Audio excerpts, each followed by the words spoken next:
The wealthy CEO sat alone at a cafe, crying after his divorce. A small girl walked up. "Are you okay, sir?" Then she climbed into his lap and whispered something that broke and healed his heart. The little girl didn't ask permission. She didn't hesitate. She just climbed right into the lap of a complete stranger, a grown man in an expensive suit who sat crying over papers spread across a cafe table. Her mother gasped, "Excuse me, I'm so sorry, oh my God." But the girl wrapped her small arms around the man's neck and leaned close to his ear. The cafe seemed to hold its breath. And then she whispered words that would change everything. "It's okay to be sad," she said softly. "When my daddy went to heaven, I was sad for a really, really long time. But Mommy says broken hearts can heal if you let people help. I can help you. I'm really good at helping." The man, this powerful CEO worth billions, this titan of industry who commanded boardrooms and closed deals worth millions, completely shattered. His shoulders shook. Tears he couldn't control streamed down his face. He held this tiny stranger, this 6-year-old prophet in a yellow raincoat, and he sobbed like he hadn't allowed himself to sob in decades, because she saw him, really saw him, not his money, not his status, not his achievements or his failures, just his pain, just his broken heart, just his desperate need for someone, anyone, to notice he was drowning. Have you ever felt so broken that a stranger's kindness felt like a miracle? Have you ever been that person, sitting alone in a public place, surrounded by people, but utterly isolated, wondering if anyone even notices you're falling apart? Have you ever needed someone to ask you the simplest question in the world, "Are you okay?" This is the story of Brooks Hendrick, a man who had everything money could buy and nothing that actually mattered. A man who built an empire but lost his soul in the process. A man whose life was divided into before and after by one small girl who had the courage to approach a crying stranger. This is a story about what real wealth looks like, about how the smallest acts of kindness create the biggest transformations, about how sometimes the people who save us are the ones we least expect, about how broken hearts really can heal, if we're brave enough to let people help.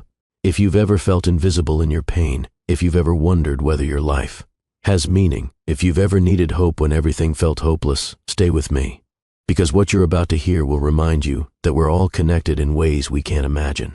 That purpose can be found in the darkest moments. That love, real transformative love, can emerge from the ashes of everything we thought we wanted.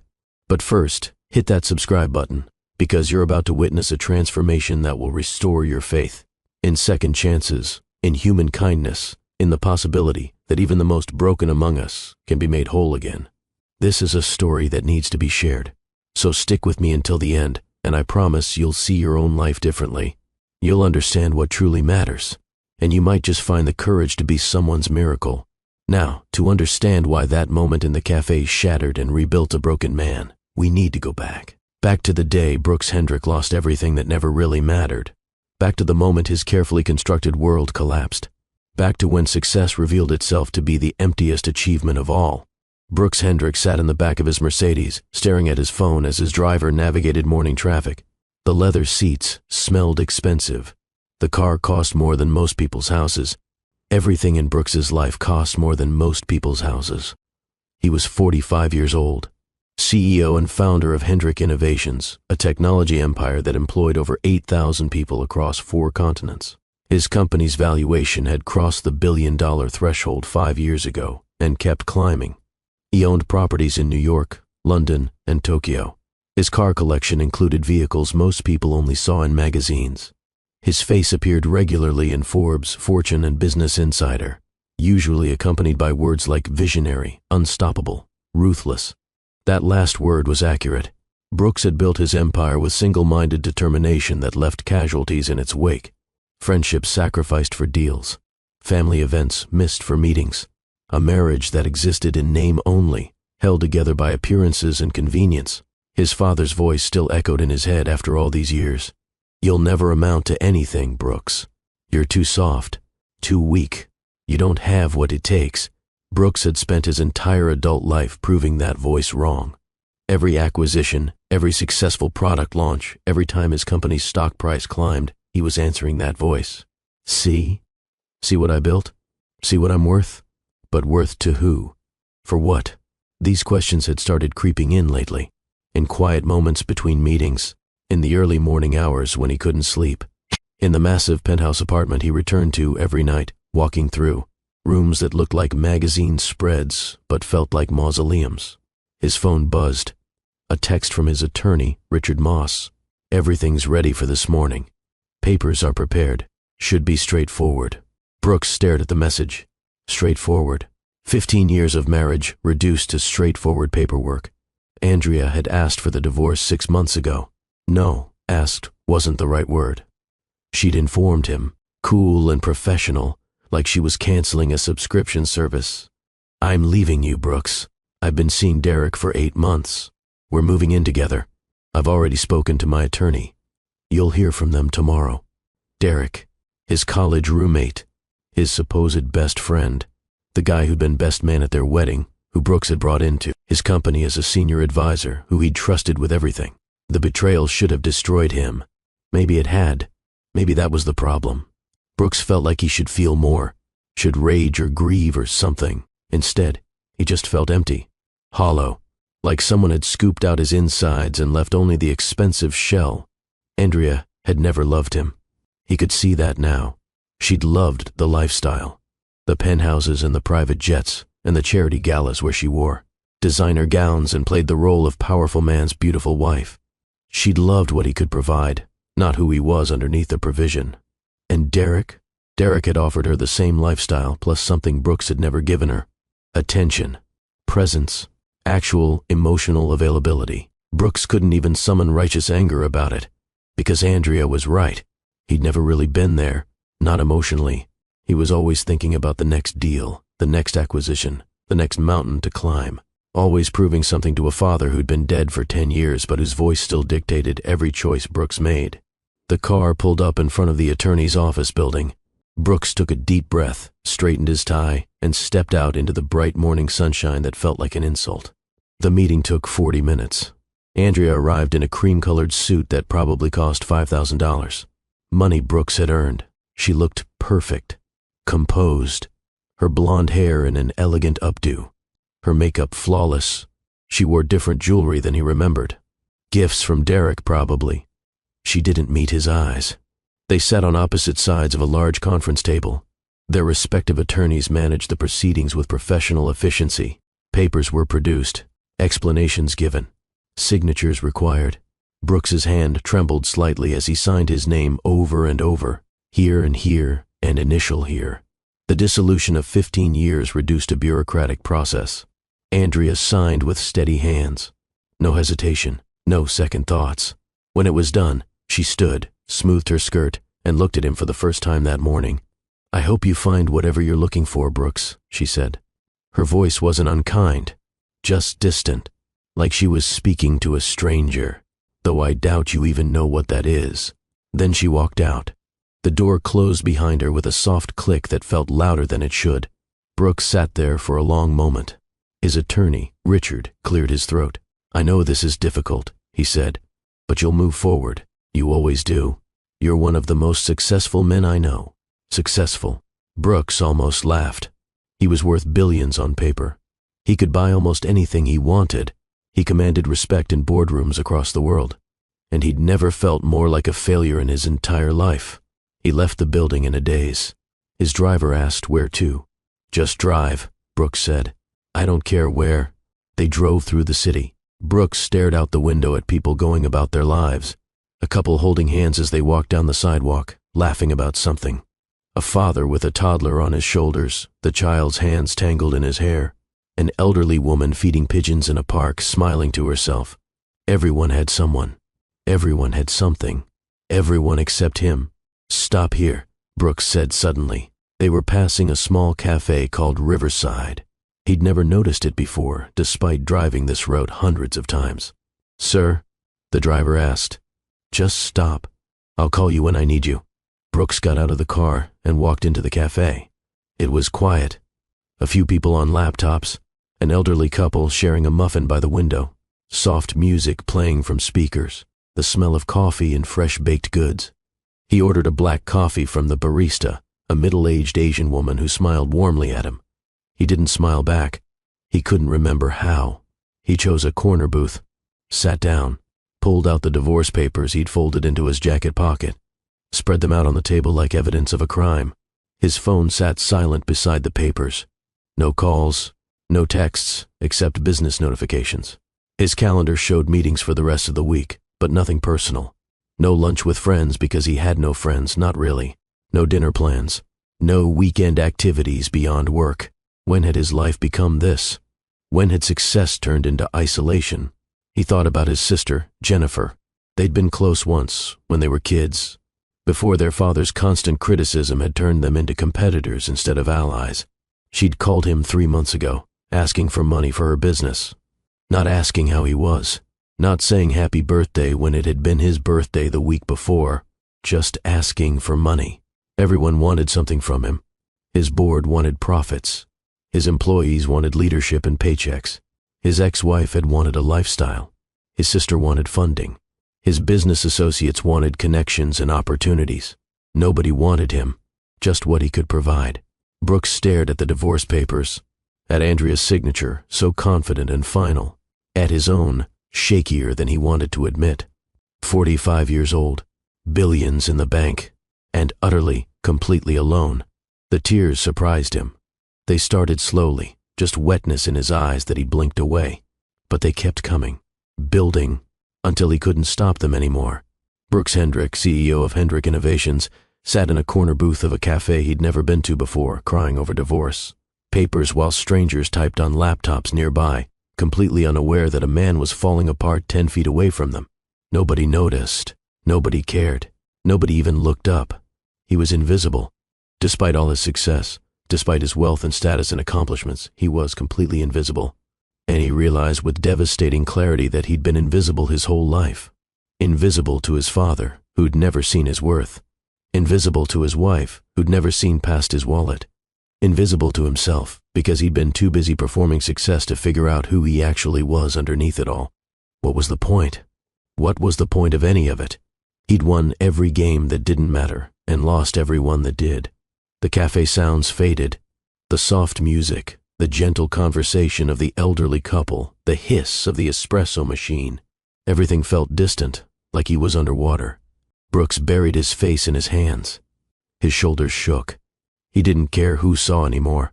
Didn't care about maintaining the image of the powerful, composed CEO. That was just another performance, another mask. And he was so tired of wearing masks. He cried for the marriage that had never been real. For the friendship Derek had faked. For the father whose approval he'd chased into the ground. For the man he might have been if he'd cared about different things. For the emptiness of achievement without meaning. For the wealth that had bought him everything except what he actually needed. He cried for the loneliness. God, the loneliness. The bone-deep ache of going through life without anyone who truly knew him or cared to. He didn't hear the small footsteps approaching. Didn't notice the presence beside his table until a tiny voice spoke. "Excuse me, sir. Are you okay?" Brooks looked up, hastily wiping his eyes with the back of his hand. Through his blurred vision, he saw a little girl standing beside the booth. She couldn't have been more than 6 years old. Copper red hair pulled back in 2 pigtails with colorful beads. A scattering of freckles across her nose. Bright, concerned eyes that held more wisdom than children's eyes should hold. She wore a yellow raincoat over striped leggings, and she clutched a worn stuffed elephant under one arm. "What?" Brooks managed, his voice rough. "You look sad," the girl said simply. "Matter of fact, my mommy says when people look sad we should check on them. Are you okay?" For a moment, Brooks couldn't speak. Couldn't process.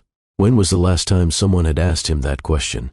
When was the last time someone had looked at him and actually seen a person instead of a business opportunity or a bank account? He started, but his voice broke. Piper, a woman's voice, gentle but firm. The girl's mother, rushing over. "Baby, you can't just walk up to people." "But Mommy," the girl, Piper, insisted, pointing at Brooks. He looked sad. "Really, really sad. We have to help." The woman reached the table, slightly out of breath. Brooks looked up at her and felt something in his chest shift. She was beautiful, but not in the calculated, maintained way Andrea was beautiful. This woman looked real, natural. She appeared to be in her early 30s with the same copper red hair as her daughter, though hers was pulled back in a practical ponytail. She wore scrubs decorated with cartoon animals. A veterinary technician or nurse, maybe. Her face held an apologetic smile, but her eyes, the same bright, perceptive eyes as her daughter's, were kind, genuinely kind in a way Brooks hadn't encountered in years. "I'm so sorry," she said to Brooks. "My daughter has a very big heart and sometimes forgets about personal boundaries and appropriate social behavior." Brooks surprised himself by smiling. It was small, watery, but real. The first genuine smile in weeks, maybe months. "It's okay," he heard himself say. "She's right. I am sad." Piper nodded knowingly, as if vindicated. "I knew it. Do you want to talk about it?" "Talking helps. My mommy says so." "Piper," the woman said more firmly, though Brooks could hear the affection threaded through her tone. She looked at Brooks again, her expression apologetic. "I really am sorry. We'll leave you alone." "No," Brooks said quickly. The word came out more desperate than he intended. He didn't want them to go. He couldn't explain it, but the presence of this child and her mother made the crushing weight on his chest feel lighter. Bearable, almost. "Please, it's okay. I could use the company. Really." The woman hesitated. She studied his face carefully. Brooks didn't know what she saw there, what assessment she made in those few seconds. But whatever it was, it must have convinced her, because she nodded slowly. "Okay," she said. "But just for a minute." She looked down at her daughter. "And you need to remember to ask before approaching strangers, Piper. Even when you want to help. Understand?" "I know, Mommy," Piper said. But he needed help. I could tell. Brooks gestured to the empty seats across from him. "Would you like to sit? I have cake. Birthday cake, actually. Too much for one person." Piper's eyes went wide with the particular excitement only children can achieve over cake. "It's your birthday?" "It is," Brooks confirmed. "And you're alone?" Piper looked genuinely horrified. Her small face crumpled with concern. "That's the saddest thing I've ever heard." "Piper," her mother said gently, touching her shoulder. But Brooks laughed. A real laugh that came from somewhere deep inside, somewhere he'd forgotten existed. The sound surprised him. "You know what? You're absolutely right. It is pretty sad." The woman met his eyes. In that moment, something passed between them, a silent understanding. She saw his pain. He saw her compassion. Two strangers in a cafe, connected by a child's intuitive kindness, becoming something more, becoming two people who needed each other, even if neither knew it yet. The woman extended her hand. "I'm Kayla," she said. "Kayla Preston. And this is my daughter, Piper." Brooks shook her hand, noticing the firmness of her grip. The warmth, the steadiness, not the limp, disinterested handshakes he got at business dinners where people wanted things from him. This was the handshake of someone who meant it. Someone real. "Brooks Hendrick," he said. Kayla and Piper slid into the booth across from him. The barista, the kind Asian woman who'd served Brooks earlier, came over with extra plates and forks without being asked. She set them down with a smile, clearly approving of this development. Piper immediately launched into conversation with the fearless enthusiasm of 6-year-olds everywhere. "What's your favorite color?" she asked Brooks. "Blue," Brooks said, the first color that came to mind. "Mine's purple. And silver. I can't pick just one." "What's your favorite animal?" "Dogs, I think. Though I've never had one." "You've never had a dog?" Piper looked scandalized. "That's so sad. Dogs are the best. We can't have one because our apartment doesn't allow pets, but someday, I'm going to have 5 dogs, and they'll all sleep in my bed." Kayla smiled at her daughter's declaration, a mixture of amusement and gentle indulgence crossing her face. "That's going to be a crowded bed, baby." Brooks found himself relaxing in a way he hadn't in longer than he could remember. He cut the birthday cake into slices. It was chocolate, from an expensive bakery downtown, delivered that morning, when he'd still thought he might celebrate with colleagues.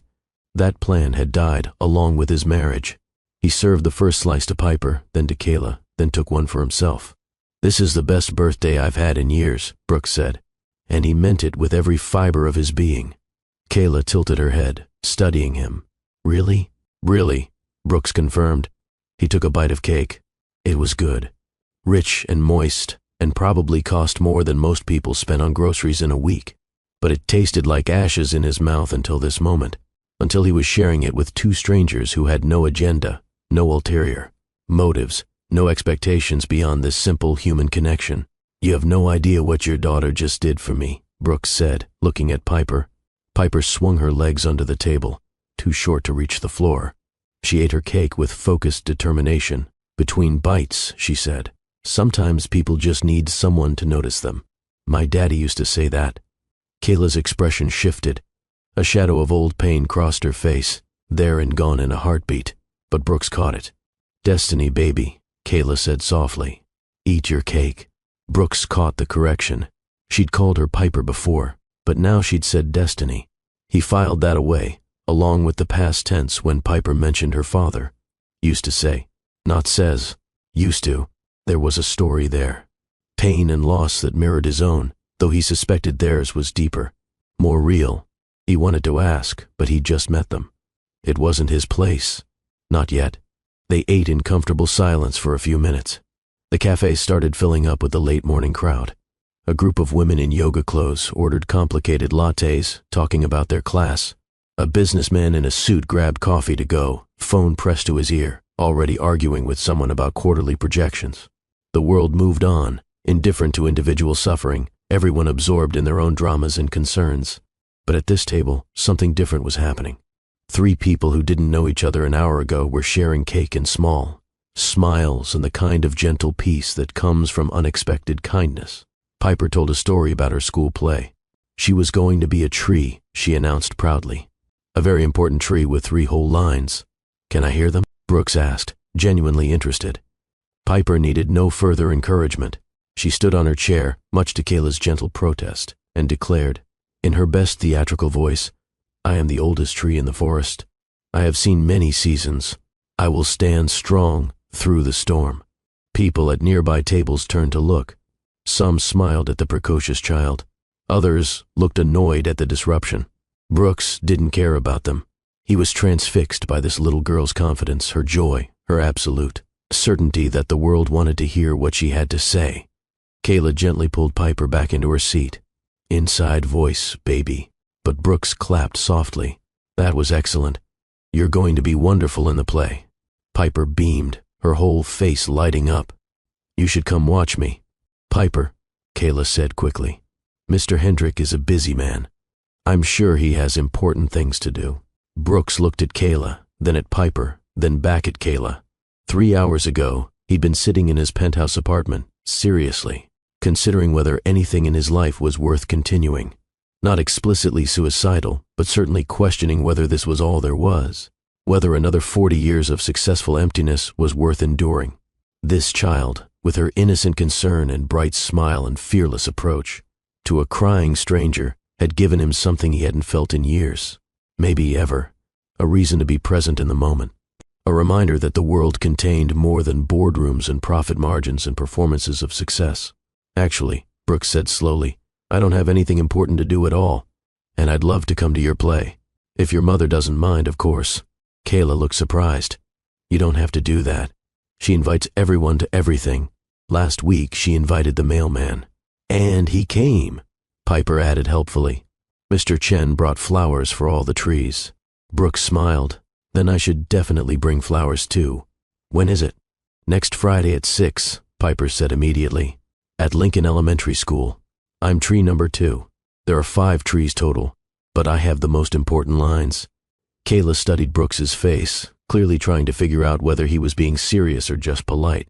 Whatever she saw must have convinced her, because she nodded slowly. Okay, she said. If you really want to come, you're welcome. But please don't feel obligated. Kids invite everyone.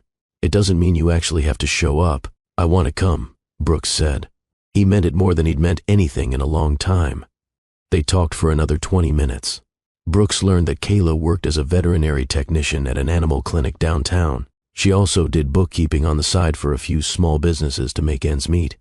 Piper was in 1st grade, already reading at a 3rd grade level, and wanted to be either an astronaut or a veterinarian when she grew up. Maybe both. They lived in an apartment in the Riverside neighborhood, not far from this cafe. They came here every Sunday morning after church as a special treat. It was their tradition, Kayla explained. A way to start the week with something nice. Brooks couldn't remember the last time he'd had a tradition that wasn't work-related. Couldn't remember the last time he'd done something just because it was nice, not because it served some strategic purpose. When Kayla finally checked her phone and said they needed to go, Piper hugged Brooks goodbye as if they'd been friends forever. "Thank you for sharing your birthday with us," she said seriously.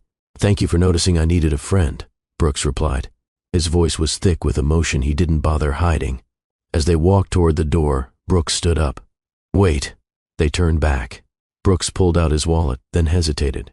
He didn't want to offend them, but he also felt compelled to do something, to mark this moment, to give something back.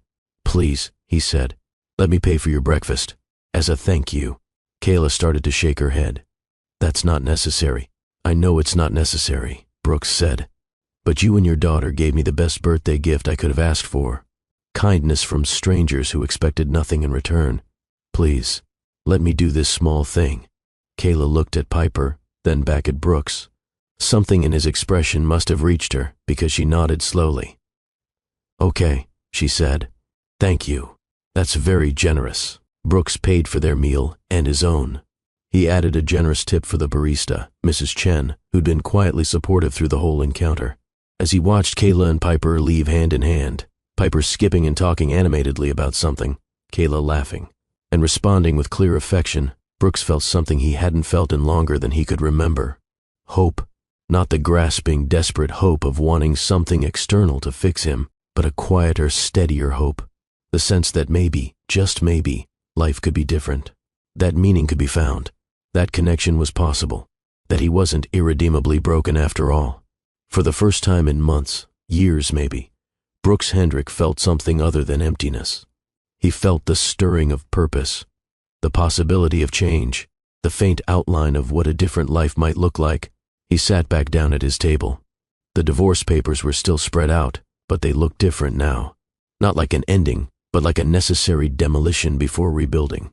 Not like failure, but like freedom from something that was never right to begin with. Brooks pulled out his phone, opened his contacts, scrolled past hundreds of names, business associates and board members and people who wanted things from him. He created a new contact. "Kayla Preston," he typed. Then, in the notes section, "Met at Riverside Café. She and her daughter Piper saved my life." He sat there for another hour, nursing his coffee, thinking. The cafe bustled around him.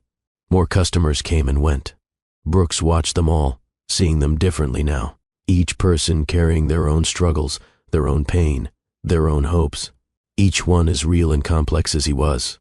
A mother with 3 young children came in, clearly frazzled, trying to manage orders and keep the kids from running wild. Brooks overheard her mention to one of the kids that it was his birthday. Without thinking, Brooks stood up and approached them. "Excuse me," he said. "I couldn't help but overhear it's your son's birthday. I have leftover birthday cake. Would he like some? It's my birthday too." The mother looked surprised, then grateful. "That's so kind. Yes, he'd love that. Thank you." Brooks brought over the remaining cake. The boy's face lit up like Christmas morning. The mother thanked him profusely. It was such a small thing, barely anything, but it felt good in a way closing a $1 million deal had never felt good. By noon, Brooks had 17 missed calls. His assistant, his lawyers, 3 board members, and 1 call from a number he recognized as Derek's, which he deleted without listening. He turned his phone off completely, walked outside into the bright, cool day. Families walked past on the sidewalk. Couples held hands. Life continued, indifferent and beautiful and utterly ordinary. Brooks found himself walking with no destination. He never did this, never wandered. He always had a purpose, a meeting, a place to be, something to accomplish. Today, he just walked, through neighborhoods he'd never noticed, past small shops and parks and people living their lives. He thought about Piper's question, "Are you okay, sir?" Such a simple question, such a profound answer. No, he wasn't okay. He hadn't been okay for a very long time, but he'd been too busy building his empire to notice he was falling apart inside, too focused on proving his worth to everyone else to figure out what he actually valued, too committed to the performance of success to realize he was starving for real connection. But maybe okay was possible. Maybe he could build something different, something that mattered. Maybe this breaking point was actually a breaking open, making room for something new. The week passed in a blur. Brooks went through the motions at work, attended meetings, reviewed reports, made decisions, but his mind was elsewhere.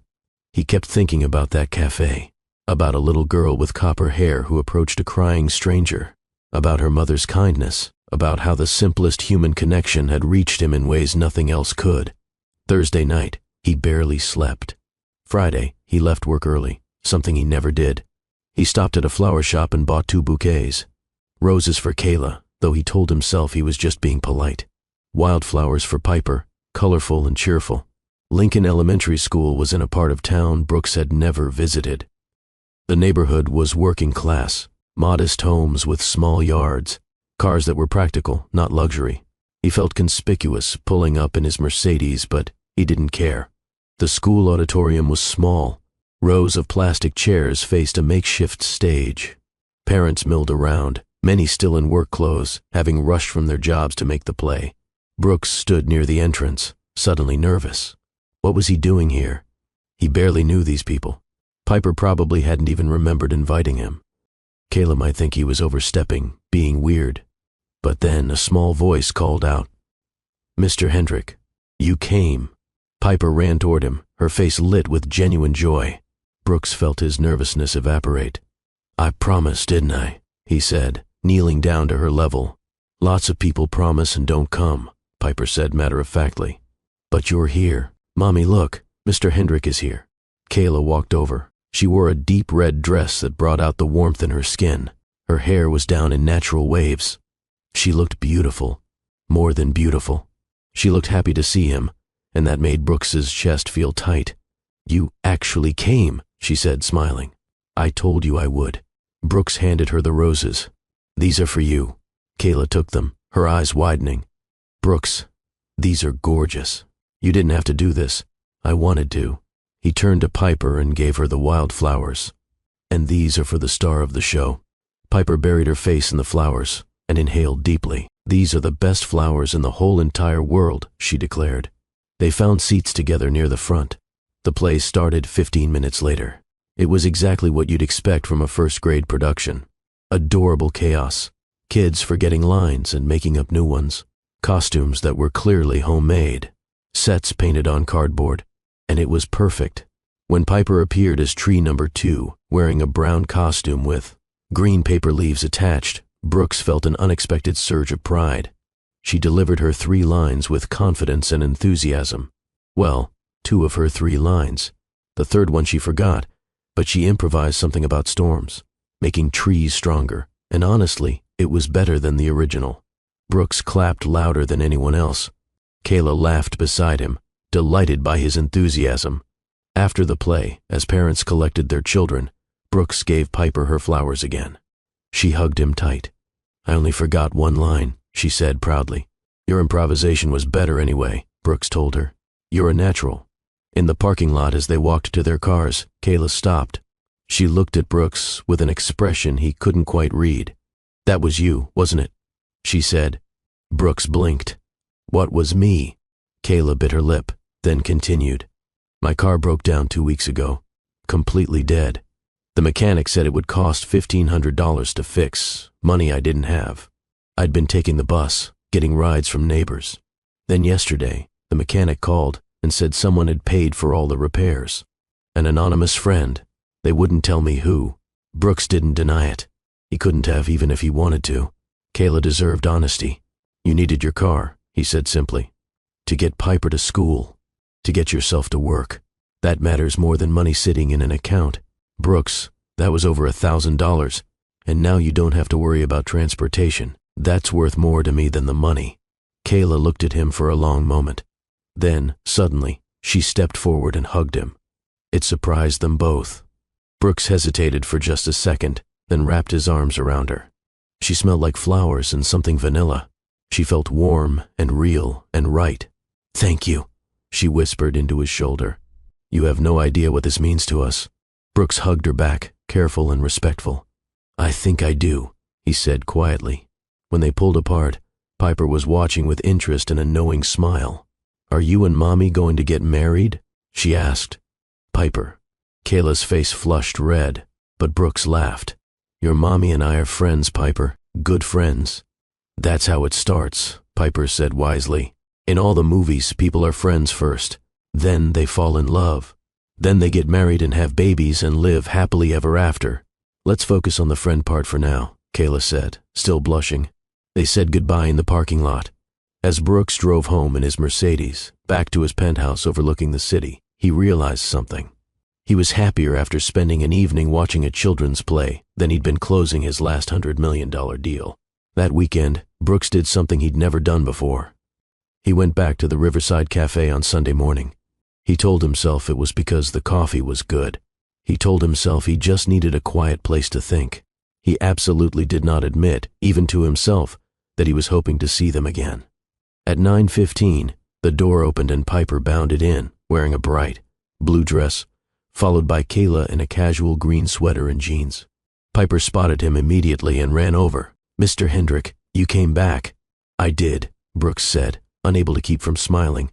"The cake was good last week. I thought I'd try the pancakes." "There's no cake today," Piper informed him seriously. "Then I guess I'll have to settle for good company instead." Kayla reached the table, slightly out of breath from chasing her energetic daughter. "This is a surprise. Good to see you again." Brooks felt ridiculously nervous. "Would you like to join me? I'd love to buy you both breakfast." "Please. Consider it a continuation of my birthday celebration." Kayla hesitated. Brooks could see the pride in her eyes, the independence that made her want to refuse charity.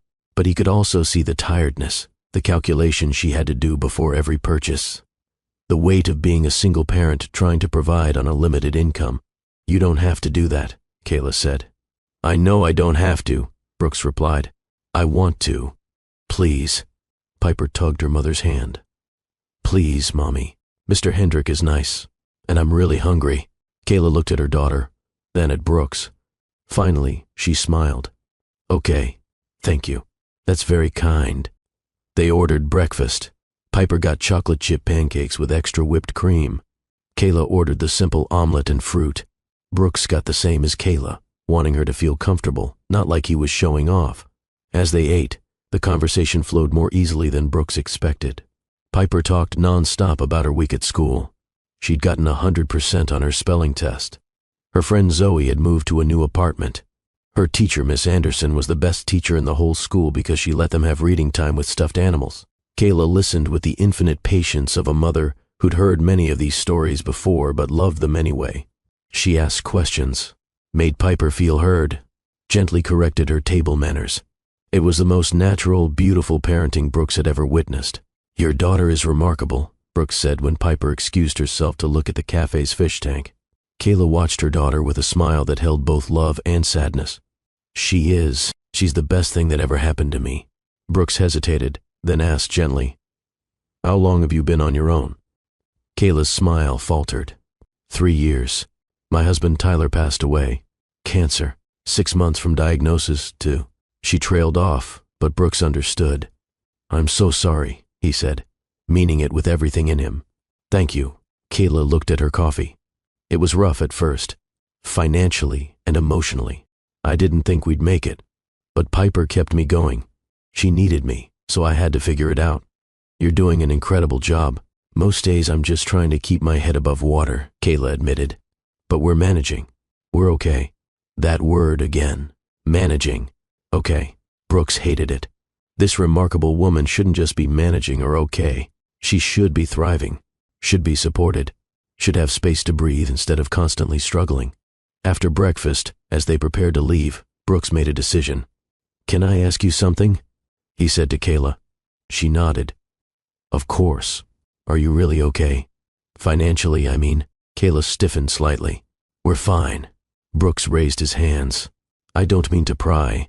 I'd like to help if you'd let me." "Mr. Hendrick, we barely know you," Kayla said quietly, glancing at Piper, who was distracted by the fish tank. "I appreciate the thought, but we're managing." Brooks recognized the pride. He understood it. Kayla was a woman who'd survived tragedy and was determined to make it on her own. But pride, Brooks had learned the hard way, could be as destructive as greed. "Please don't take this the wrong way," Brooks said, "but last week, your daughter saved my life." Kayla's eyes widened. "What? Not literally," Brooks clarified quickly, "but close enough. I was in a very dark place. I'd lost everything that I thought mattered. And then Piper walked up and asked if I was okay. Nobody had done that in longer than I can remember. She reminded me that kindness exists, that genuine human connection exists, that there are things worth living for. Kayla's expression softened. So let me pay it forward, Brooks continued. Not as charity, as gratitude. Please, whatever you need most right now, let me help with it. Kayla looked at him for a long moment. Brooks saw the internal struggle, the desire to refuse warring with the reality of her situation. Finally, she sighed. My rent is due next week. I'm short $400. I'll have it eventually, but the late fees add up. And she stopped, looking embarrassed. I can't believe I'm telling you this.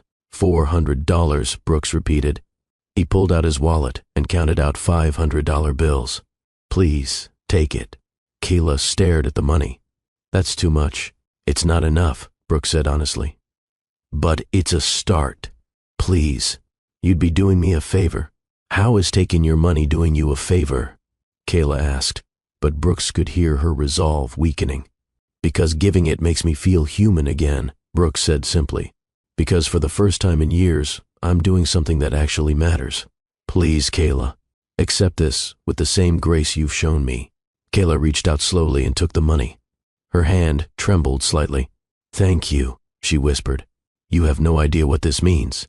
I think I do, Brooks replied. Piper returned then, oblivious to what had just transpired. Mommy, can we go to the park? Kayla tucked the money carefully into her purse. Yes, baby, we can go to the park. Can Mr. Hendrick come too? Piper asked hopefully. Brooks looked at Kayla, asking silent permission. She nodded, smiling through the tears that gathered in her eyes. I'd love to, Brooks said. When we left Brooks Hendrick, he just agreed to join Kayla and Piper at the park. A billionaire CEO who'd been crying alone in a cafe just days after his divorce, now spending a Sunday morning with a single mother and her 6-year-old daughter who'd shown him more genuine care than anyone had in years. But this isn't just a story about a wealthy man helping a struggling family. This is about something far more profound. This is about what happens when we let people truly see us, when we accept help instead of hiding behind pride, when we build connection instead of walls. This is about how broken hearts really do heal, if we're brave enough to let people in. So if you haven't already, hit that subscribe button right now, because what you're about to witness is the kind of transformation we all need to believe is possible. Let's continue. They walked to the park 3 blocks away from the cafe. It was a small neighborhood park with a playground, a few weathered benches, and a duck pond with a walking path around it. Nothing fancy. Nothing Brooks would have noticed in his previous life. But today, with Piper skipping ahead and Kayla walking beside him, it felt like the most perfect place in the world. Piper ran straight to the swings. Push me, she called. Push me, really high. Brooks looked at Kayla for permission. She nodded, smiling. He'd never pushed a child on a swing before. Wasn't sure of the mechanics. But Piper gave enthusiastic instructions. Not too hard at first, just gentle. Now, a little more. Higher, higher. No, that's too high. Okay, that's perfect. Now keep it like that forever. Brooks laughed, falling into the rhythm. Kayla stood nearby, watching with an expression he couldn't quite read. Fondness, maybe, or something deeper. You're good with kids, Kayla observed after a few minutes. I don't have much experience, Brooks admitted, still pushing Piper. But she makes it easy. She has that effect on people. Kayla's voice was soft. She's been like that since she was tiny, just naturally empathetic. It's a gift and a curse sometimes. How so? She feels everything so deeply. When other kids are sad, she's devastated. When someone's hurt, she carries it. After Tyler died, she grieved so hard. But she also, Kayla paused, searching for words. She also was the one who reminded me to keep living, to find joy again. Piper called out from the swing. Mommy, did you tell Mr. Hendrick about Daddy? Not yet, baby. Piper dragged her feet to slow the swing. When she stopped, she turned to Brooks with complete seriousness. My daddy was a firefighter, she said. He saved people. One day he went into a burning building to save a family, and the building fell down. He went to heaven. Brooks knelt down to her level. I'm so sorry, Piper. He sounds like he was very brave. The bravest, Piper confirmed. Mommy says he was a hero. I don't remember him very much anymore. I was really little. But Mommy tells me stories so I won't forget. Brooks looked up at Kayla. Her eyes were wet, but she was smiling. He was brave, Kayla said. And he loved Piper more than anything in the world. He would have loved seeing her now, seeing the person she's becoming. I wish I could have met him, Brooks said honestly. Me too, Kayla replied. They spent the next hour at the park. Brooks pushed Piper on the swings until his arms ached. They went to the duck pond and fed the ducks with stale bread Kayla had brought in her bag. Piper narrated the entire experience, giving the ducks names and backstories. That one is Gerald. He's the dad duck. And that's Priscilla, the mom. And those are their 7 children. The smallest one is Petunia. She's my favorite because she's trying really hard, but she's not very good at catching bread yet.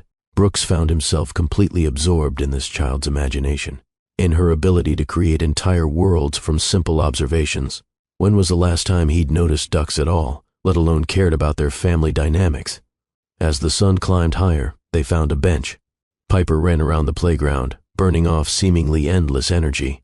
Brooks and Kayla sat together, watching her. "Can I ask you something personal?" Kayla said after a while. Brooks turned to her. "Anything. What happened to you? I mean, in the cafe. You mentioned your wife left, but there was more to it than that, wasn't there?" Brooks took a deep breath. It was a fair question. She'd shared her pain. He could share his. "My wife left me for my best friend," he said. "Or the person I thought was my best friend. They'd been having an affair for 8 months. The divorce was finalized the morning you met me." Kayla winced. "I'm so sorry." "The thing is," Brooks continued, "I'm not sure I'm mourning the relationship. I think I'm mourning what I thought I had. Because looking back, I realize Andrea never loved me. She loved what I could provide. The lifestyle, the status. And Derek, he provided the same lifestyle plus actual attention. She reached for his hand. That doesn't make it hurt less." Brooks looked down at their joined hands. "No, it doesn't. But it makes it different. I spent 15 years in a marriage that was never real, building a life that looked perfect but felt empty. And I was so busy performing success that I never stopped to ask what I actually wanted." "What do you want?" Kayla asked quietly. Brooks watched Piper on the playground, helping a younger child reach the monkey bars. "Honestly, I'm just starting to figure that out. But I think it looks something like this. Real connection, meaningful relationships, doing something that matters beyond profit margins. That's a big change from running a billion-dollar company." Brooks smiled. "Maybe the company can be part of it. If I run it differently. If I make it about people instead of just profits." Kayla studied him. "You're serious?" "I am. You said something last week that stuck with me. You asked what I'd done that mattered. And I couldn't answer. I've built an empire, but I've never actually helped anyone. That needs to change. How? I don't know yet." Brooks turned to face her fully. "But I was hoping you might help me figure it out." "Me?" Kayla looked surprised. "Brooks, I'm a vet tech. I don't know anything about running a tech company, but you know about being a working parent, about struggling to make ends meet, about what keeps people up at night worrying. That's exactly what I need to understand, not theories from consultants who've never struggled. Real perspectives from real people." Kayla bit her lip, thinking, "I can't accept payment for that." "Then don't think of it as payment. Think of it as friendship. You help me understand what employees actually need. I implement changes that help them. Everyone wins. And what do I get out of it?" Brooks smiled. "You get to help create real change for thousands of families. And," he paused, "you get my company, my friendship, for whatever that's worth." Kayla squeezed his hand. "It's worth a lot, Brooks." Over the next few weeks, Sunday morning breakfasts became a tradition. Brooks would meet Kayla and Piper at the Riverside Café. They'd eat pancakes and terrible coffee and talk about everything and nothing. Brooks learned more about their lives. After Tyler died, Kayla had lost their house. The life insurance helped for a while, but medical bills from Tyler's cancer treatment had eaten through most of their savings. She'd moved to a small apartment in Riverside, taken the vet tech job, and picked up bookkeeping work on the side. She was making it work, but just barely. Every month was a calculation. Rent or groceries, car repairs or Piper's school supplies. Always choosing, always sacrificing, always one emergency away from disaster. Brooks wanted to fix everything immediately, write a check and solve all her problems. But he was learning that wasn't what Kayla needed. She needed respect, partnership, to be seen as an equal despite their vastly different financial situations. So he was careful, strategic. When Piper mentioned needing new shoes, Brooks happened to have a gift card to the shoe store he couldn't use. When Kayla's apartment had a plumbing issue, Brooks knew a guy who owed him a favor.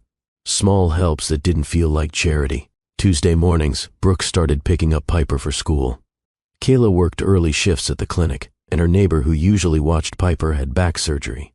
Brooks offered to help, and after initial resistance, Kayla agreed. Those morning drives became precious to Brooks. Piper would chatter about her dreams from the night before, her plans for recess, her theories about why the sky was blue. Brooks learned more about life from a 6-year-old than he had from decades of business experience. One morning, as he dropped Piper off, she turned to him before getting out of the car. "Mr. Hendrick, can I ask you something?" "Of course, sweetheart. Are you lonely?" The question caught him off guard. Was he lonely? A month ago, the answer would have been devastatingly yes. But now, "I was very lonely," Brooks said honestly. "But I'm not anymore. You and your mom have helped with that." "Good," Piper said, satisfied. "Because you're really nice, and nice people shouldn't be lonely." She paused. "Do you think you'll marry my mommy?" Brooks laughed gently. "Your mom and I are friends, Piper. But do you want to be more than friends?" How did a 6-year-old have such insight? Brooks considered his answer carefully. "I care about your mother very much," he said. "And I care about you very much. Is that okay with you?" "It's very okay," Piper said. "I think you should marry her and be my daddy. Then we could be a family." Brooks felt his throat tighten. "That's a beautiful thought, Piper. Will you think about it?" "I will. I promise." Piper hugged him and ran off to join her friends. Brooks sat in his car for a long moment, processing. Was he falling in love with Kayla? The answer, he realized, was yes. Completely, terrifyingly yes. Saturday afternoons became library and park time.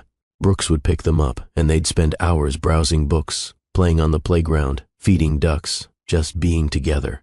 Kayla was brilliant in ways Brooks hadn't expected. She saw patterns he missed, understood human nature intuitively. When he talked about work problems, she offered insights that were more valuable than anything his high-paid consultants provided. One Saturday, as Piper played with other children at the park, Brooks and Kayla talked about his company. "The problem is," Brooks said, "I built Hendrick Innovations with a very specific culture. Aggressive, competitive, results at any cost. And that culture has created a workforce that's productive but miserable. Can you change it?" Kayla asked. "I can try. I'm the CEO. I have the power to implement new policies. But changing culture is harder than changing rules. What do your employees actually need?" Kayla thought about this. Flexibility. Life doesn't happen on a 9-to-5 schedule. Childcare support, because daycare costs are insane. Mental health resources, because everyone's struggling. Time off that they can actually take without being punished for it. Living wages so they're not working full-time and still in poverty. Brooks pulled out his phone and started making notes. "Keep going." They spent the next hour brainstorming. Kayla spoke from experience, from her own struggles and those of people she knew. Brooks translated her insights into actionable policies. The following Monday, Brooks called an emergency board meeting. "I'm restructuring the company," he announced.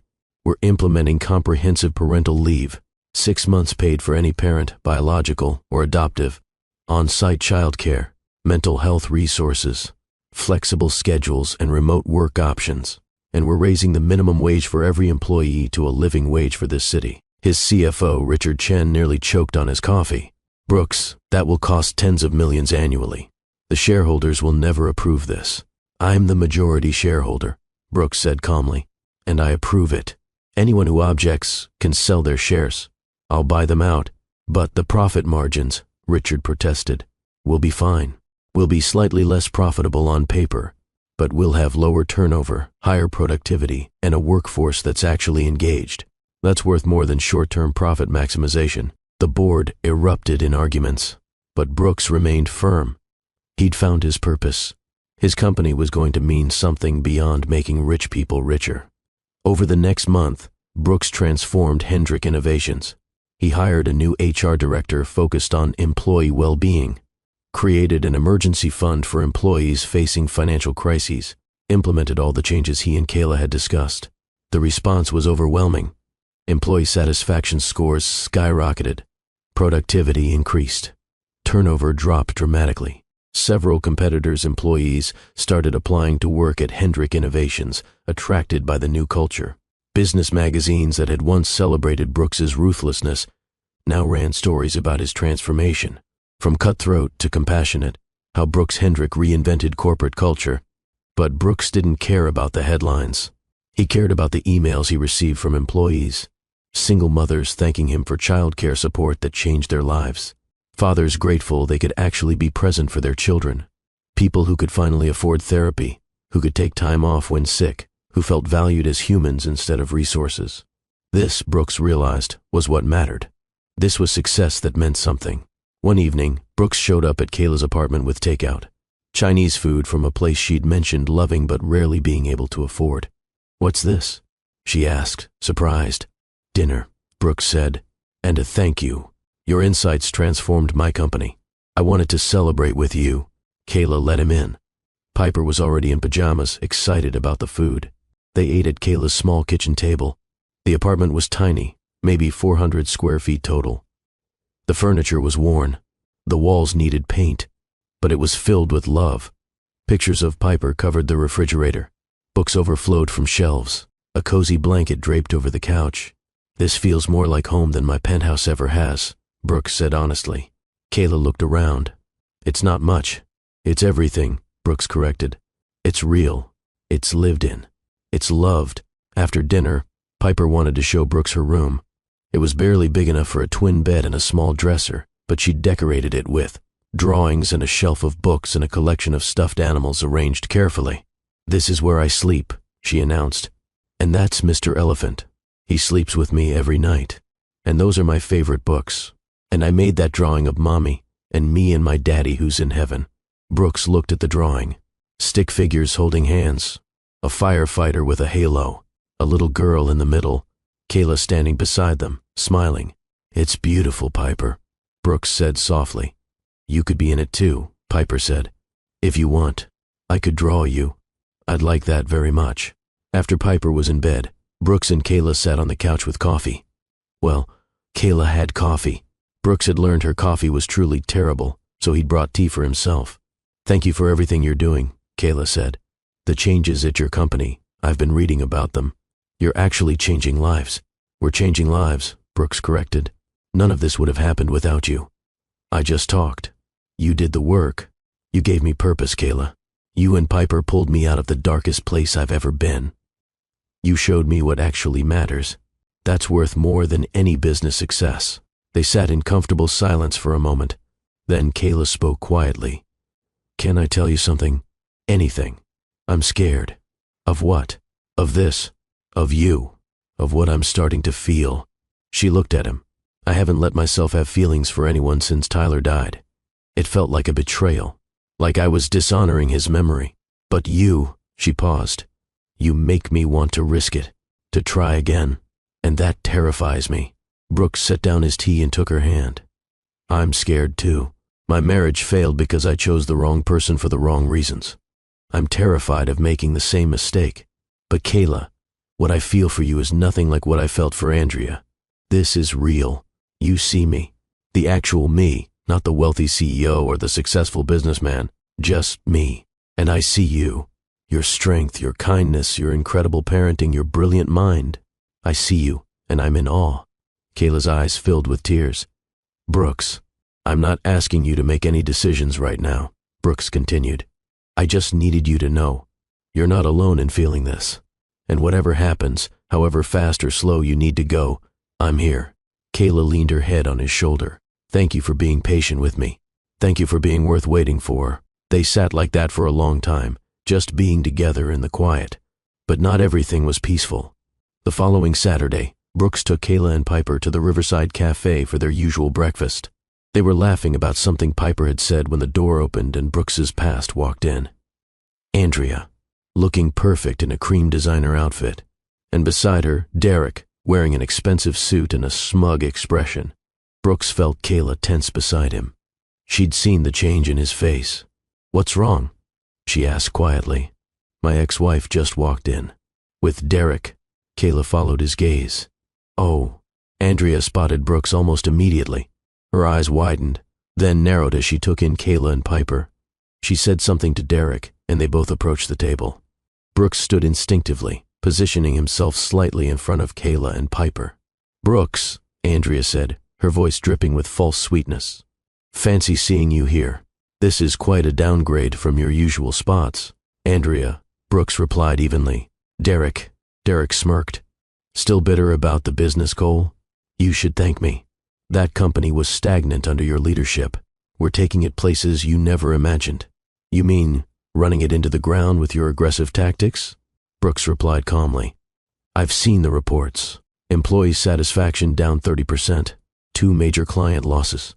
But sure, tell yourself you're doing great." Andrea's attention fixed on Kayla, who'd stood up beside Brooks.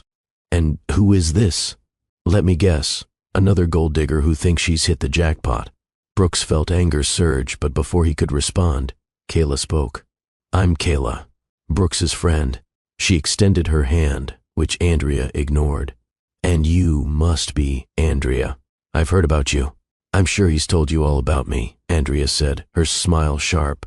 "He mentioned you left him for his business partner," Kayla said calmly. "That must have been a difficult choice, choosing between 2 wealthy men." Andrea's smile tightened. "At least I chose someone with ambition, someone who's still relevant. Brooks has been a ghost in the business world for months. Everyone's talking about his downfall." "My downfall?" Brooks laughed. "Andrea, I restructured my company to focus on sustainable growth and employee satisfaction. We're more profitable than ever, just not in ways you'd understand.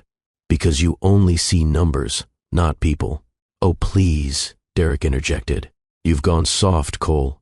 All these new policies, the benefits, the flexibility. You're running a charity, not a business." "I'm running a company where people matter," Brooks corrected. "Where employees are valued as humans. Where success is measured in more than quarterly reports." "Novel concept, I know." Andrea looked at Kayla with barely disguised contempt. "So what do you do, Kayla? Let me guess. Aspiring actress? Model? Waiting for Brooks to fund your dreams?" Kayla met her gaze steadily. "I'm a veterinary technician. I'm also going to school to become a nurse.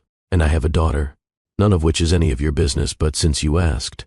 "A single mother," Andrea said, as if that explained everything. "How convenient for you, finding a billionaire to solve all your problems." Brooks stepped forward, his voice hard. "That's enough. You don't get to speak to her that way." "Oh, Brooks," Andrea's voice softened artificially. "Don't be angry.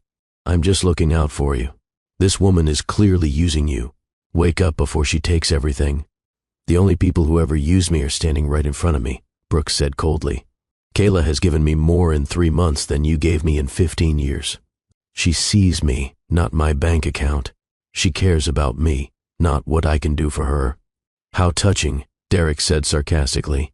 Brooks Cole, brought low by domestic bliss. Pathetic. Piper, who'd been quietly observing from behind Kayla, suddenly spoke up. "Why are you being so mean?" Everyone turned to look at her. This small child, staring up at Andrea and Derek with confusion and concern.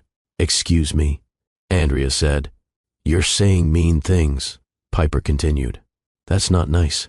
My mommy taught me that if you can't say something nice, you shouldn't say anything at all." Kayla touched Piper's shoulder gently. "Baby, these are just some people Mr. Brooks used to know." But Kayla spoke directly to Andrea and Derek. "Some people never learn how to be kind. It's sad, really. I feel sorry for them." Andrea's face flushed red. "You're delusional if you think this will last. Brooks will get bored of playing house. Men like him always do." "Men like me?" Brooks asked. "You mean men who were hollow inside until they found something real? Men who confused success with happiness? Men who finally learned what matters?" "You're right, Andrea. I've changed, and I'm grateful for it every single day." Just then, Mrs. Chen, the cafe owner, approached. "Is everything all right here?" "These people were just leaving," Brooks said firmly. "We're not done," Derek started. "Yes, we are," Brooks interrupted. "Goodbye, Andrea. Goodbye, Derek. I wish you both the best. But I'm done looking backward." He sat back down, turning his attention to Kayla and Piper, effectively dismissing his ex-wife and former friend. Andrea called after them as they walked away. "You'll regret this, Brooks. Mark my words." Brooks didn't even turn around. After they left, Piper climbed into Brooks's lap. "Those people were not very nice," she observed. "No, they weren't," Brooks agreed. "But they're gone now." Kayla reached across the table and took his hand. "Are you okay?" "I'm better than okay," Brooks said honestly. "Seeing them just confirmed what I already knew. Being here with you and Piper is worth more than anything I left behind." In the car later, Piper asked why that lady was so mean. "Sometimes people are hurting inside," Brooks explained, "and they try to make other people hurt too. It's not about you or your mom. It's about them." "That's sad," Piper said. "I hope they feel better someday." Brooks smiled at her wisdom. "Me too, sweetheart." That evening, after they'd gotten ice cream to wash away the bad taste of the confrontation, Brooks dropped them off at their apartment. As Kayla walked him to the door, she stopped him with a hand on his arm. "Thank you," she said. "For what?" "For defending us, for standing up to them, for choosing us over your past." "There was no choice," Brooks said. "You and Piper are my present, my future. They're just ghosts of a life I don't want anymore." Kayla looked up at him, and Brooks saw something shift in her expression. Some wall coming down, some decision being made. "Brooks, she started. From inside the apartment, Piper called out, "Mommy, I can't find my library book." Kayla smiled ruefully. "Duty calls, but Brooks, we should talk. Soon. I'd like that." He drove home thinking about her words, her expression, the way she'd looked at him like she was seeing something new, or maybe like she was finally admitting something she'd been seeing all along. The next week, Kayla texted him, "Can you come over Thursday evening? After Piper's in bed? I want to talk." Brooks spent the next 3 days, anxious and hopeful and terrified. What did she want to talk about? Was she going to set boundaries? Tell him she needed space? Or was this something else? Thursday evening, he arrived with wine. Kayla answered the door in jeans and a soft sweater, her hair down in waves. Piper ran to hug him. "Mr. Hendrick, I made you a picture." She handed him a drawing. It showed 4 stick figures now. Kayla, Piper, a man labeled Tyler in heaven with angel wings, and another man labeled Brooks. They were all holding hands, connected even across the boundary between earth and heaven. "This is beautiful, Piper," Brooks said, his voice thick. "I wanted Daddy and you both in it," Piper explained. "Because Daddy will always be my daddy, but you can be my daddy too, if you want." Brooks knelt down. "I would be honored to be your daddy, Piper. If that's okay with your mom, it's okay with me," Piper said confidently. "Mommy cries less when you're around. That means she's happy." After Piper was in bed, Brooks and Kayla sat on the couch. She poured wine for both of them. "I've been thinking a lot," she started. "About Tyler, about you, about what it means to move forward." "Kayla, you don't have to," Brooks began. "Let me finish," she said gently. "When Tyler died, I thought my life was over. I was so angry at him for being a hero, for choosing strangers over us. It took me a long time to understand that he didn't choose them over us. He couldn't not save them. It was who he was." Brooks listened, giving her space. "And I held on to that anger and that grief like a shield," Kayla continued. "Because if I was grieving, I didn't have to risk being hurt again. I could just survive, just get through each day. But then you walked into our lives, or rather, Piper walked into yours." She smiled at the memory. "And you made me realize something," Kayla said. "Tyler wouldn't want me to just survive. He'd want me to live, to love again, to let someone else in." She turned to face Brooks fully. "You've been so patient, so kind. You've respected my pace, my boundaries, my grief. You've become Piper's friend. You've helped us in ways big and small. You've shown me what a real partnership looks like. Brooks, I'm ready. I'm ready to stop being afraid. I'm ready to admit what I've known for a while now." She took his hand. "I have feelings for you. Real, deep, terrifying feelings. And I want to see where this goes. If you're still interested." Brooks felt like his heart might burst. "Still interested? Kayla, I've been falling in love with you since the moment I met you. Since you let your daughter climb into a stranger's lap because she saw someone in pain. Since you showed me what strength and grace look like. Since you helped me find purpose again." He cupped her face gently. I love you. I love Piper. I love the life we're building together. And I want all of it, all of you, for as long as you'll have me." Kayla's eyes filled with tears. "I love you too, Brooks." And then they kissed, soft and sweet at first, then deeper. Years of loneliness melting away, walls crumbling, hearts opening, two broken people finding wholeness in each other. When they pulled apart, both were crying and laughing simultaneously. From her bedroom, Piper's voice called out, "Are you guys kissing?" "Finally?" They both laughed. Kayla called back, "Go to sleep, nosy child. But you are kissing, right?" Piper persisted, "Because you should be. You love each other." "Yes, we're kissing," Brooks called back. "Is that okay with you?" "Very okay," Piper said, satisfaction clear in her voice. "Good night. I love you both." "We love you too, baby," Kayla said. Brooks pulled Kayla close again. "Your daughter is wise beyond her years." "She gets that from her father," Kayla said. "Both of them." Over the next several months, Brooks and Kayla built something beautiful. They officially started dating, though it felt like they'd been together much longer. She integrated into his life, he into hers, puzzle pieces fitting together perfectly. Brooks met Kayla's sister Rachel, who was protective at first but warmed up when she saw how genuine Brooks's feelings were. How he treated Kayla and Piper like they were precious, which they were. Brooks started spending more time at their apartment than his penthouse. It felt more like home despite, or maybe because of, its modest size. He loved the domesticity of it, helping Piper with homework, cooking dinner with Kayla, movie nights on the couch, the simple, ordinary moments that made life rich. One Saturday morning, as they ate pancakes at the Riverside Café, their tradition now solidified, Brooks made a decision. "I've been thinking," he said. "Your apartment is pretty small for 3 people. Kayla looked up. 3 people? Well, I'm there most nights anyway. And I was thinking, maybe we should find a place together. Something bigger. A house maybe. With a yard for Piper." Kayla set down her fork. "Brooks, I can't afford half of anything you'd want to live in." "I'm not asking you to," Brooks said. "I'm asking us to find a home together. I'll buy it. You can contribute what you're paying in rent now if it makes you feel better. But Kayla, I want us to be a family. Really, officially." "What are you saying?" "I'm saying I love you. I love Piper. I want to wake up with you every morning.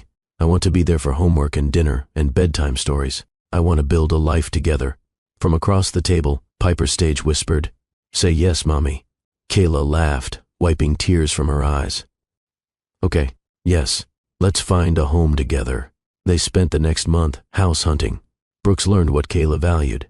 Good schools, safe neighborhoods, community, not size or luxury, but spaces where Piper could thrive. They found it in a neighborhood called Riverside Hills, a beautiful 4-bedroom house with a big backyard, room for Piper, a home office for Brooks, a guest room, and a master suite for him and Kayla. The day they got the keys, Piper ran through the house claiming her room, the one with windows overlooking the garden. "Can I paint it purple?" she asked. "You can paint it any color you want," Brooks told her. They moved in together on a sunny Saturday.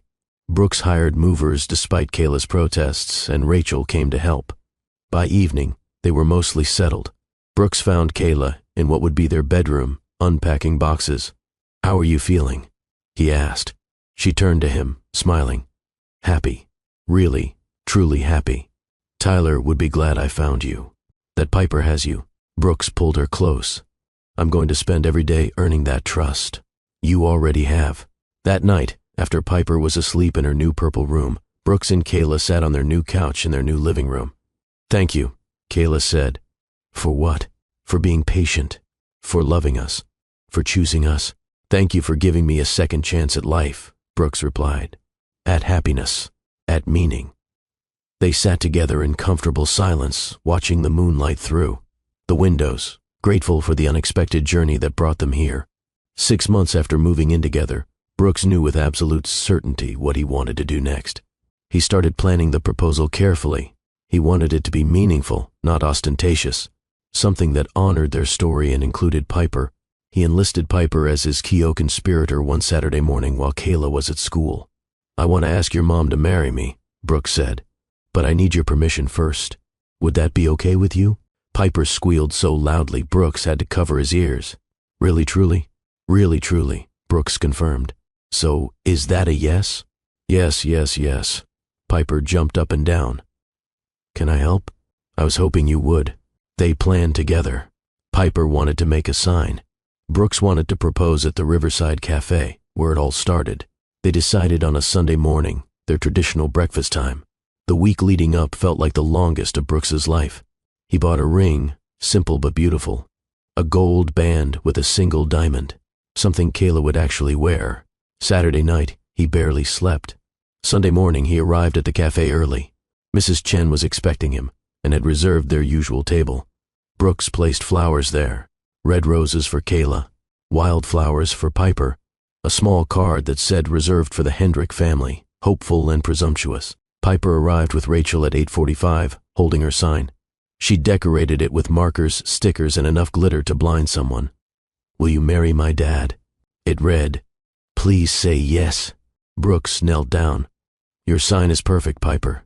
I know, she said proudly. Then, nervously, do you think she'll say yes? I hope so, Brooks admitted. But even if she needs time to think about it, that's okay. She'll say yes, Piper said confidently. She told Aunt Rachel you're her soulmate. I heard her. Brooks's heart soared. She said that? Piper nodded seriously. At 9 o'clock exactly, Kayla walked through the door. She wore a soft blue dress that matched her eyes. Her hair was down in waves. She looked beautiful and surprised when she saw the flowers. Brooks, what's all this? Come sit, he said, his heart pounding. Kayla sat, looking between Brooks and Piper with growing curiosity. What's going on? Brooks took a deep breath. 9 months ago, I sat at this table on my birthday, completely alone. I'd lost everything I thought mattered. My marriage, my best friend, my sense of purpose. I was seriously questioning whether anything in my life was worth continuing. Kayla reached for his hand. And then a 6-year-old girl walked up, Brooks continued, and asked if I was okay. Such a simple question, but it changed everything. Because you, Piper, reminded me that kindness exists, that people can care about strangers, that there was still good in the world. Piper beamed.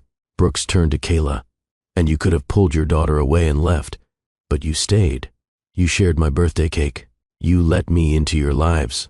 You showed me what real love looks like, what partnership means, what family feels like. Tears were already forming in Kayla's eyes. These past 9 months have been the happiest of my life, Brooks said, not because of anything I've achieved, but because of who I've shared them with. You've given me purpose, Kayla. You've given me family. You've given me love that's real and deep and transformative. He got down on one knee. The cafe went quiet. Kayla gasped, her hand covering her mouth. Kayla Preston, I love you more than I knew I could love anyone. I love your strength, your kindness, your grace. I love how you've raised Piper to be extraordinary. I love how you make me want to be extraordinary too. He pulled out the ring box and opened it. Will you marry me?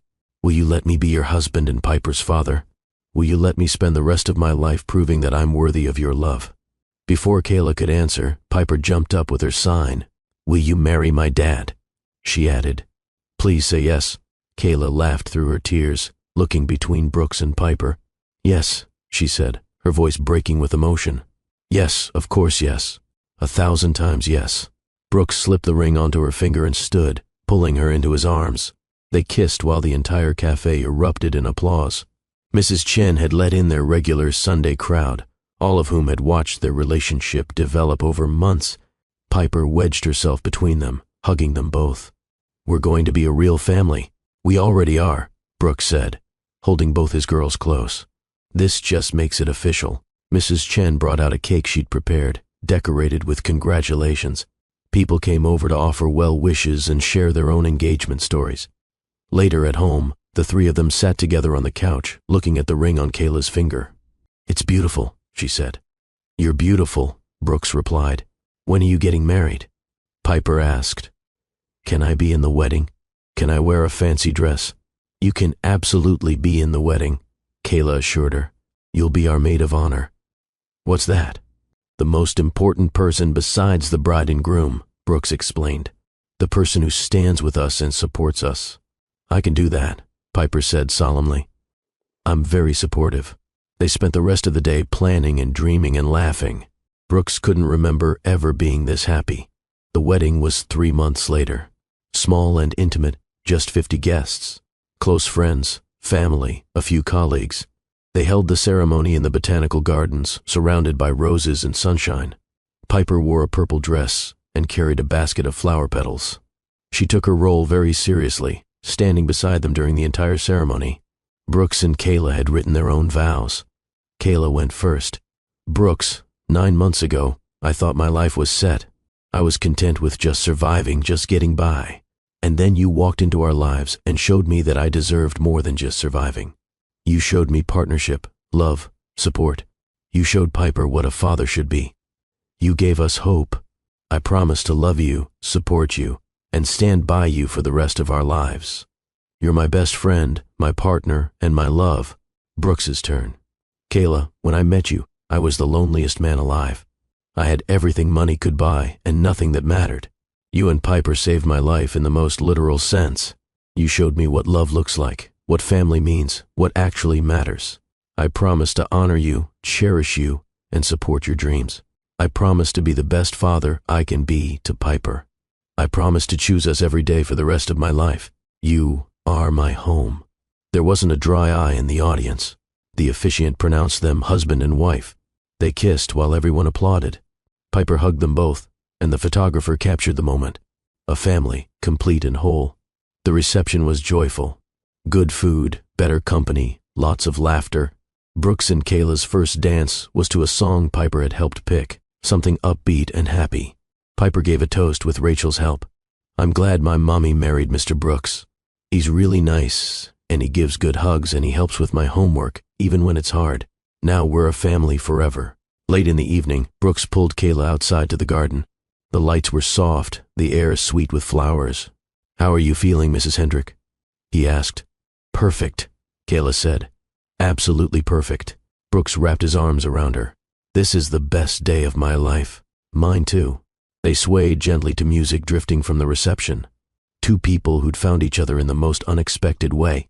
Two people who'd built something real and lasting. I love you, Brooks said. I love you too, Kayla replied. 2 years after that day in the cafe, Brooks sat in the Riverside Cafe again. But this time, he wasn't alone and crying. He was here with purpose. The cafe had become a weekly gathering place for a group he'd started called Second Chances. A support system for people going through divorce, job loss, major life transitions, anyone who needed community and hope during dark times. Kayla, 8 months pregnant with their first child together, sat in a nearby booth. She'd graduated from nursing school 6 months earlier and was working part-time at the hospital before her maternity leave. Piper, now 8 years old, did homework at another table, occasionally looking up to wave at Brooks. Today, a new member sat in the corner booth where Brooks had once cried over his divorce papers. The man was in his 50s, well-dressed but disheveled, staring at nothing with hollow eyes that Brooks recognized. Brooks approached with 2 cups of coffee. Mind if I sit? The man looked up, surprised. Sure. I'm Brooks. I run this group. But more importantly, about 2 years ago, I was sitting in this exact spot, crying my eyes out after my divorce. Lost, broken, wondering if anything mattered anymore. The man's expression shifted. Recognition, relief at being understood. What changed? He asked quietly. Brooks smiled. A 6-year-old girl walked up and asked if I was okay. Then she climbed into my lap and told me broken hearts could heal. She was right. The man looked skeptical. That's simple and that complicated, Brooks acknowledged. Healing isn't linear, but it starts with accepting help, with letting people see your pain, with believing better days are possible. The door chimed. Piper looked up from her homework and waved enthusiastically at someone arriving. Other group members started filing in. A woman who'd lost her job. A man whose wife had passed away. A younger person navigating family estrangement. All of them survivors. All of them healing. The man across from Brooks watched this. Your family? He asked, gesturing to Kayla and Piper. Yeah, Brooks said, his heart full. My whole world. You seem happy. I am. Genuinely, deeply happy. And 2 years ago, I never thought I'd say that. Brooks leaned forward. Here's what I want you to know. Wherever you are right now, however dark it feels, it's not the end of your story. It's just a painful chapter. There are better chapters ahead if you're brave enough to keep turning pages. The man's eyes filled with tears. How do you know? Because I've lived it. Because every person in this group has lived it. Because healing is possible, and you don't have to do it alone. The meeting began. Stories shared in the sacred space of communal understanding. Brooks facilitated with empathy, earned through his own journey. Afterward, he joined his family. Piper immediately climbed into his lap. Good meeting, Dad? Really good. I think we helped some people today. Kayla rested her hand on her pregnant belly. You help people every day. It's your superpower. I learned from the best, Brooks replied, kissing her hand. Piper looked up at him. Dad, can I ask you something? Anything, sweetheart. When you were sad that day, when I first met you, did you ever think we'd be a family? Brooks considered this. Honestly, no. I couldn't see past my pain to imagine anything good again. But then I helped you, Piper said, not bragging, just stating fact. You absolutely did. You and your mom saved my life. Good, Piper said, satisfied. That's what I'm going to write about for my school essay. How helping people is the most important thing you can do. Because you never know, maybe the sad person in the cafe might become your dad someday. Brooks and Kayla both laughed, eyes bright with happy tears. As they left the cafe hand in hand, Brooks took one last look at the corner booth where his life had changed, where despair had transformed into hope, where a child's simple question, "Are you okay?" had opened the door to everything that mattered. He sent up a silent thank you to the universe, to fate, to whatever force had put Piper in that cafe on that particular morning. Then he focused on what was ahead. Dinner with his family, bedtime stories for Piper, quiet moments with Kayla planning for the baby's arrival. A life rich beyond measure, not because of money, but because of love. And that, Brooks had learned, was the only wealth that truly mattered. So here's what I want you to remember, and I need you to really hear this. You never know when a simple act of kindness, asking, "Are you okay?" offering a hand, showing genuine care, might save someone's life. We all have the power to be someone's Piper, to see the hurting and reach out, to offer hope when someone's forgotten it exists. That's not just kindness. That's love in action. And it's the most valuable thing any of us can give. Brooks Hendrick walked into that cafe a broken billionaire who had everything and nothing. He walked out with purpose, with family, with love, with meaning. All because a 6-year-old girl had the courage to approach a crying stranger. All because someone asked if he was okay. All because broken hearts really can heal if we let people help. Think about the people in your life right now. The ones who look fine on the surface but might be drowning underneath. Your coworker who's always busy. Your neighbor who keeps to themselves. The person at the grocery store who looks tired. The stranger at the cafe sitting alone. What if you're supposed to be their Piper? What if your simple question, your moment of genuine care, could change their entire life? I'm challenging you today. This week, ask someone if they're okay. Really ask.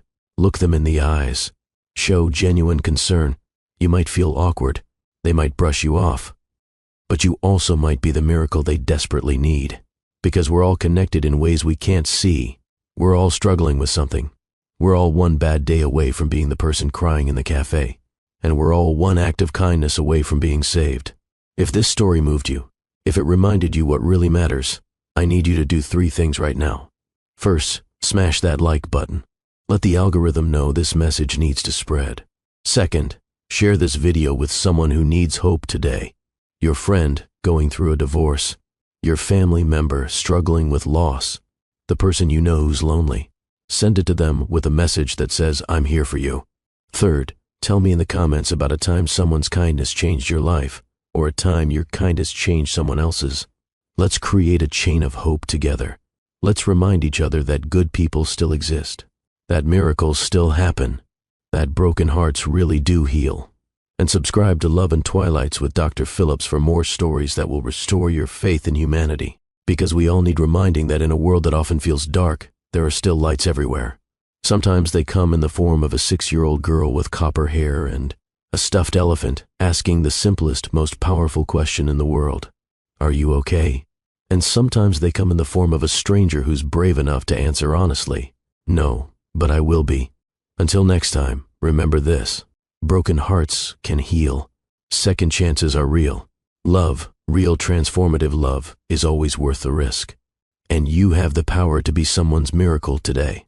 All you have to do is notice. All you have to do is care. All you have to do is ask.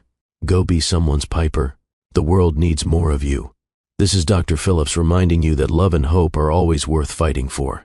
I'll see you in the next story.